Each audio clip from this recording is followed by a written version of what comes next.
Do you make people feel safe? In my first job, I had a boss who was wise enough to set aside some time in almost every team meeting for us to share new ideas and suggestions for improving the business. He got some great inputs and impressive results.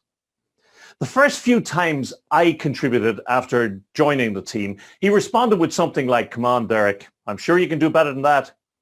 So although it knocked the wind out of my sails a little bit, I took it as a challenge and I tried hard to do exactly that, sharing any new ideas I could conceive of, however out there they seemed. On one occasion, he described what I had proposed as harebrained.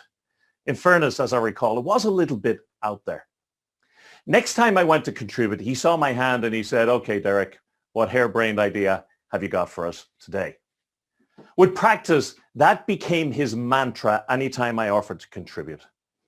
All the while, my colleagues offered silent support of the boss, often accompanied by an awkward smile, which in retrospect I realized was likely driven by fear of getting on the wrong side of the boss, combined with relief that the boss's focus was not now on them.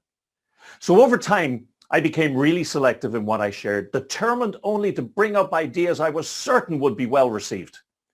As a result, I often heard others contribute ideas I'd previously thought of, but which I held back, fearful they might not be good enough.